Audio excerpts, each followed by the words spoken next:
Hello everyone, today's video is about Ray Rice, the running back for the Ravens, well, former running back for the Ravens, because today he was fired from the Ravens and he's been indefinitely suspended from the NFL by NFL Commissioner Roger Goodell.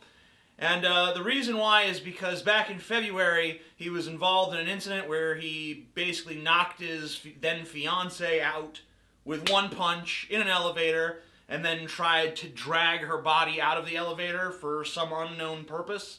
At the time, he received a 2-week suspension, but then recently the video of the entire incident has leaked, and now the NFL has reconsidered its punishment.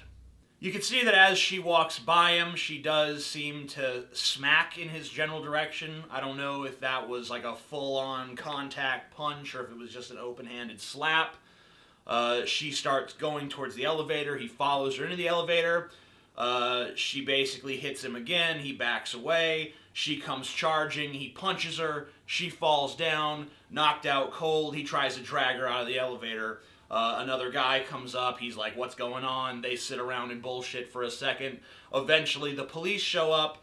And actually, both his fiancée, Janae Palmer, and him were arrested at the scene for, this domestic disturbance.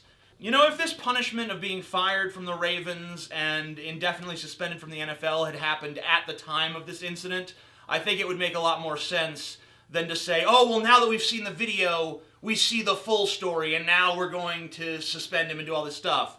Like, the person he wronged, first and foremost, is, of course, his fiancée, Janae Palmer, who apparently has forgiven him because she went on to marry him. Now, you could say, well, she's just a victim of domestic abuse, and these poor battered women always do that.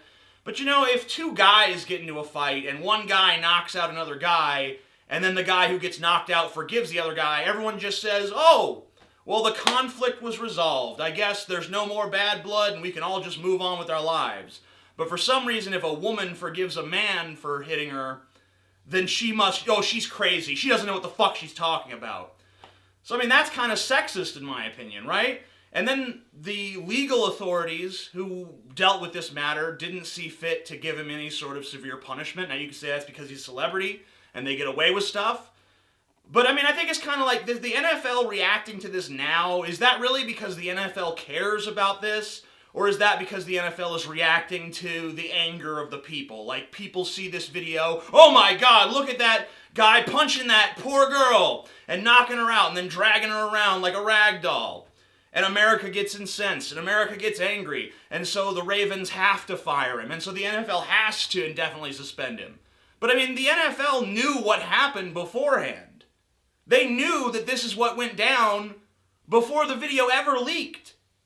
So really, this is a very disingenuous reaction just meant to placate a bunch of angry people. If this had been their action at the time, then we could say, well, that's just the NFL's policy. That's just how they want to treat it. And that probably should be how they treat it. But it's kind of strange to me to retroactively go back and say, oh, that thing you were already punished for before, well, now we're going to levy a more severe punishment because new evidence has come to light. But it's not really new evidence to the NFL. This is what they always knew went down. Come on. If the NFL wants to have its standard of this behavior is unacceptable from our players, I can completely understand that. But what doesn't make any sense to me is to dole out one punishment and then, after something happens to make the public more angry, something that doesn't really change the facts of what happens, but just brings it to light for more people, then all of a sudden you change, as if, oh my God, the NFL takes this very, very seriously. Well, if they took it very, very seriously, they would have taken it seriously before there was a giant mob wielding pitchforks and torches at their gate. I'm the Amazing Atheist. Peace the fuck out. If you enjoy my videos, you would probably also enjoy my book, The Douchebag Bible. It is available for sale down below. Check it out, and each copy is personalized.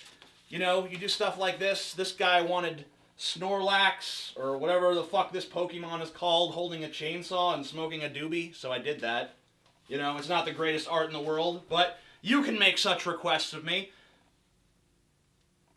Looks like I'm pointing at my dick. Suck it, motherfuckers. No, just click the link.